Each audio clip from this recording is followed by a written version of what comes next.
اچھا جی، ہم نا ایک سیرت النبی صلی اللہ علیہ وآلہ وسلم کے اوپر ایک سیریز بنانا چاہ رہے ہیں.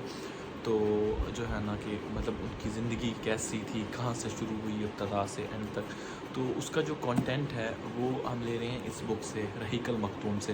اور یہ بک جو ہے اس کو جو ہے نا ایوارڈ ملا ہوا ہے، یعنی بہت زیادہ اس کو ایوارڈ ملے ہوئے ہیں. یہ دیکھیں یہاں پہ آپ دیکھ سکتے ہیں، لکھا ہوا بھی ہے سیرت النبی جو ہے نا اس کے دنیا بھر میں اول انعام اس کو ملا ہے، فرسٹ پرائز ملا ہے اس کو، اس بک کو. اتنا اچھا انہوں نے کنٹینٹ مطلب وہ لکھا ہے. اور اس کا میں آپ کو مطلب جو ویکیپیڈیا پہ اس کا جو ڈیٹا ہے وہ بھی میں آپ کو بتا دیتا ہوں کہ وہ کیا ہے. تو ویکیپیڈیا میں جو ہے نا اس کو لکھنے والے جو ہیں اس بایوگرافی کو حضور صلی اللہ علیہ وسلم کی جو سیرہ کے اوپر بنائی گئی ہے، سیرت نبی کے اوپر، سفیر الرحمان ہے، مبارک پوری ان کا نام ہے. اور یہ مطلب اس کو ایوارڈ دیا گیا ہے مسلم ورلڈ لیگ کی طرف سے 50,000 سعودی ریال کا. اور یہ مطلب اس کی جو ہے مطلب ویکیپیڈیا پہ اس کی جو ڈیٹیلز ہیں میں وہ آپ کو دکھا رہا ہوں، اگر آپ ڈھونڈنا چاہیں تو وہ بھی دیکھ سکتے ہیں. تو یہ ہے کچھ اس کا. تو ہم شروع کر رہے ہیں، مطلب ایک پوری سیریز ہوگی پوری بایوگرافی کے اوپر کہ مطلب کہاں سے شروع ہوئی، کیسے پیدا ہوئے، مطلب کس جگہ پیدا ہوئے، اور جو ہے نا کیا کیا ان کے ساتھ واقعات ہوئے، کس نے پالا، کس ایج تک پالا، کس جگہ جو ہے نا وہ ہوا، کیونکہ بڑی انٹرسٹنگ سٹوری ہے. تو یہ جو سیرت نبی کے اوپر جو ہے اس میں کچھ لفظ ایسے ہیں جو مجھے بھی سمجھ نہیں آ رہے، اور ان کا کیا مطلب ہے اس بات کا بھی مجھے پتہ نہیں ہے. تو جو ہے نا شروع کرتے ہیں. یہاں پہ ہے ولادت سعادت کے جو ہے نا چیپٹر سے ہم سٹارٹ کر رہے ہیں کہ رسول اللہ صلی اللہ علیہ وآلہ وسلم مکہ میں شعب بنی ہاشم کے اندر 9 ربیع الاول جو تھی اس میں جو ہے نا آپ صلی اللہ علیہ وسلم صبح کے وقت پیدا ہوئے. تو جو ہے نا اس وقت کا جو تخت نشی کا جو 40واں سال تھا، اور 22 یا 20 اپریل 571 کی تاریخ بتائی جاتی ہے. تو علامہ محمد سلیمان صاحب جو تھے تو ان کی پاشا فلکی کی تحقیق ہے یہ والی جو میں آپ کے ساتھ شیئر کر رہا ہوں رحیق المختوم سے. تو ابن سعد کی جو مطلب روایت ہے کہ رسول اللہ صلی اللہ علیہ وآلہ وسلم کی والدہ نے فرمایا جب آپ کی ولادت ہوئی تو میرے جسم سے ایک نور نکلا جس سے ملک جو شام تھا وہاں کے جو محل تھے وہ روشن ہو گئے. تو امام احمد جو ہے وہ بھی اسی طرح سے جو ہے نا فرماتے ہیں کہ تقریباً اسی مضمون کی ایک روایت مطلب انہوں نے نقل فرمائی ہے کہ کچھ روایتوں میں یہ بھی بتایا گیا ہے کہ ولادت کے وقت بعض واقعات نبوت کے پیش خیمے کے طور پر ظہور پذیر ہوئے تھے جب آپ صلی اللہ علیہ وسلم پیدا ہوئے تھے اس وقت. یعنی جو ہے نا ایوان کسری کے جو جودہ گنگورے گر گئے. تو اور اس کے بعد پھر یہ مطلب بہقی کی روایت ہے کہ محمد غزالی نے اس کو درست تسلیم نہیں کیا ہے، مطلب کچھ اختلاف بھی ہے. تو ولادت کے بعد آپ کی والدہ نے عبد المطلب کے پاس پوتے کی خوشخبری بھجوائی، جو دادا تھے حضور صلی اللہ علیہ وسلم کے عبد المطلب. وہ شادہ و فرحاں تشریف لائے اور آپ کو خانہ کعبہ میں لے جا کر اللہ تعالیٰ سے دعا کی، اس کا شکر ادا کیا. آپ کا نام محمد صلی اللہ علیہ وآلہ وسلم تجویز کیا گیا. اس وقت تو بس محمد ہی رکھا گیا نا. تو یہ نام جو عرب میں تھا نا وہ معروف نہیں تھا، کوئی اتنا زیادہ فیمس نہیں تھا. پھر عرب دستور کے مطابق 7ویں دن ختنہ مطلب کیا گیا، لیکن کچھ روایت میں یہ بتایا گیا کہ اس میں جو ہے نا ان کا ختنہ نہیں کیا گیا تھا، وہ ختنے کے ساتھ ہی مطلب ختنہ ہوا تھا اور پیدا ہوئے. کچھ یہ بھی مطلب اس طرح کی بھی روایت ہیں، اس میں لکھا ہوا ہے، کچھ قول ایسے بھی ہیں. پھر آپ کی جو ہے نا آپ کی والدہ تھی، اس نے سب سے پہلے ابو لہب کی جو لونڈی تھی صوبیہ نے آپ کو دودھ پلایا. اس وقت اس کی گود میں جو بچہ تھا اس کا نام مسروح تھا. تو صوبیہ نے آپ صلی اللہ علیہ وآلہ وسلم سے پہلے حضرت حمزہ بن عبد المطلب کو اور آپ کے بعد ابو سلمہ بن عبد السعد مخزومی کو بھی دودھ پلایا تھا. بنی سعد عرب کے شہری باشندوں کا دستور تھا کہ وہ اپنے بچوں کو شہری امراض سے دور رکھنے کے لیے، یعنی جب جو بچہ شہر میں پیدا ہوتا تھا اور شہر میں جو بیماریاں ہوتی تھی اس سے دور رکھنے کے لیے، اس سے بچانے کے لیے دودھ پلانے والی جو بدوی عورتیں ہوتی تھیں نا ان کے حوالے کر دیا جاتا تھا. یعنی بچہ پیدا ہوتا تھا تو اس کو دودھ پلانے کے لیے دور کسی جگہ، کسی گاؤں میں جو وہاں کی جو خالص بدوی عورتیں تھیں ان کے حوالے کر دیا جاتا تھا تاکہ ان کے جو جسم ہیں وہ طاقتور اور جو اعصاب ہیں وہ مضبوط ہو اور اپنے گہوارے میں ہی سے ہی مطلب خالص اور ٹھوس عربی زبان سیکھ لیں۔ اسی دستور کے مطابق عبد المطلب نے دودھ پلانے والی دائیا تلاش کی، یعنی وہی خاتون جو تھی اس کو تلاش کیا کہ اب پیدا ہونے کے بعد حضور صلی اللہ علیہ وسلم کو کسی دور گاؤں میں دے دیا جائے، شہر کی بیماریوں سے دور رکھا جائے اور ان کو دودھ بھی پلائیں تاکہ آپ کا جسم بھی طاقتور ہو اور جو ہے نا عربی بھی ٹھوس سیکھ لیں۔ اور یہ روایت تھی عام، ہر بچے کے ساتھ ایسا کیا جاتا تھا۔ اور نبی صلی اللہ علیہ وآلہ وسلم کو حضرت حلیمہ جو تھی بنت ابی ذؤیب کے حوالے کیا۔ یہ قبیلہ بنی سعد بن بکر کی ایک خاتون تھی نا۔ ان کے شوہر کا نام حارث بن عبد العزہ اور کنیت ابو کبشہ تھا اور وہ قبیلہ بنی سعد ہی سے تعلق رکھتے تھے۔ اب جو حارث تھے نا ان کی اولاد کے نام یہ ہیں کہ جو رضاعت کے تعلق سے رسول صلی اللہ علیہ وآلہ وسلم کے بہن بھائی تھے، عبداللہ، انیسہ، حذیفہ یا جزامہ۔ انہی کا لقب شیمہ تھا اور اسی نام سے وہ زیادہ مشہور ہوئیں اور رسول صلی اللہ علیہ وسلم کو مطلب گود کھلایا کرتی تھیں۔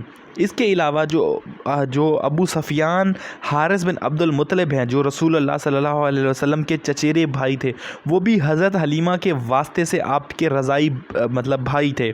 آپ صلی اللہ علیہ وسلم کے جو چچا تھے حضرت حمزہ بن عبد المطلب بھی دودھ پلانے کے لیے بنو سعد کی ایک عورت کے حوالے کیے گئے تھے۔ اسی عورت نے بھی ایک دن جب رسول اللہ صلی اللہ علیہ وآلہ وسلم حضرت حلیمہ کے پاس تھے آپ کو دودھ پلا دیا۔ اسی طرح آپ اور حضرت حمزہ دوہرے رضاعی مطلب بھائی ہو گئے، ایک صوبیہ کے تعلق سے اور دوسرے بنو سعد کی اس عورت کے تعلق سے۔ اب رضاعت کے مطلب یہ نام تھا وہ جو اس پروسیس کا جو کسی دائیا کو دیا جاتا تھا، اس پروسیس کو جو نام تھا رضاعت کر کے تھا نا۔ حضرت حلیمہ نے نبی صلی اللہ علیہ وسلم کی برکت کے ایسے ایسے مناظر دیکھے کہ سراپا حیرت رہ گئی نا۔ مطلب اس کی تفصیلات انہی کی زبانی اب مطلب سنیں کہ وہ کیا کہتی تھی کہ ابن اسحاق کہتے ہیں کہ حضرت حلیمہ بیان کیا کرتی تھی کہ وہ اپنے شوہر کے ساتھ ایک چھوٹا سا دودھ پیتا بچہ لے کر بنی سعد کی کچھ عورتوں کے قافلے میں اپنے شہر سے باہر دودھ پینے والے بچوں کی تلاش میں نکلی۔ مطلب عورتیں جاتی تھیں شہروں میں، بچے لے کے آتی تھیں، ان کو دودھ پلاتی تھیں اور اس کے عوض میں پیسے لیا کرتی تھیں۔ اور اس وقت یہ قحط سالی کے دن تھے، مطلب قحط نے کچھ باقی نہ چھوڑا تھا۔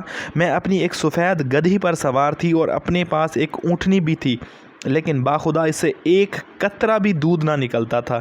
ادھر بھوک سے بچہ جو ہے نا اس قدر بھلکتا تھا کہ ہم رات بھر سو نہیں سکتے تھے۔ نہ میرے سینے میں بچے کے لیے کچھ تھا اور نہ اونٹنی اس کی خوراک دے سکتی تھی، بس ہم بارش اور خوشحالی کی آس لگائے بیٹھے تھے۔ میں اپنی گدھی پر سوار ہو کر چلی تو وہ کمزوری اور دبلے پن کے سبب اتنی سست رفتار نکلی کہ پورا قافلہ تنگ آ گیا۔ خیر ہم کسی نہ کسی طرح دودھ پینے والے بچوں کی تلاش میں مکہ پہنچ گئے۔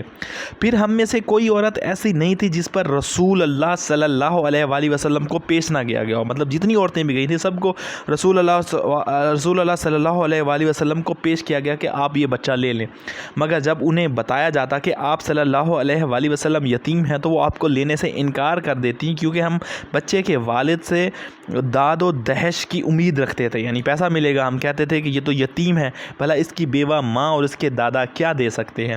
بس یہی وجہ تھی کہ ہم آپ کو لینا نہیں چاہتے تھے، ٹھیک ہے۔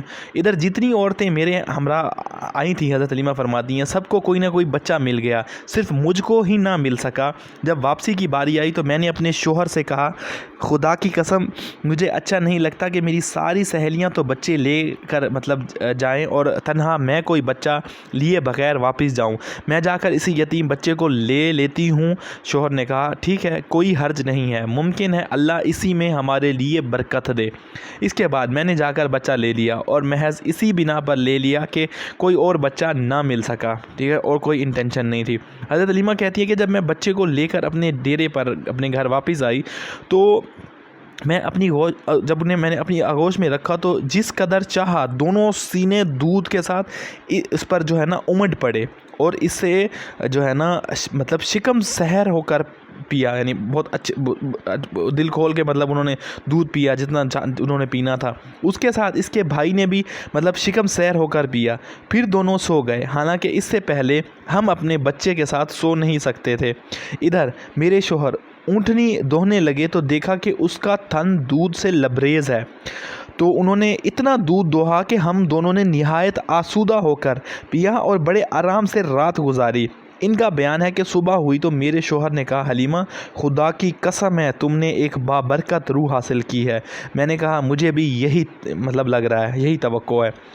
تو پھر حضرت حلیمہ کہتی ہیں کہ اس کے بعد ہمارا قافلہ روانہ ہوا، میں اپنی اسی خستہ حال گدھی پر سوار ہوئی اور بچے کو بھی اپنے ساتھ لیا، لیکن اب وہی گدھی خدا کی قسم پورے قافلے کو کاٹ کر اس طرح آگے نکل گئی کہ کوئی گدھا اس کا ساتھ نہ پکڑ سکا۔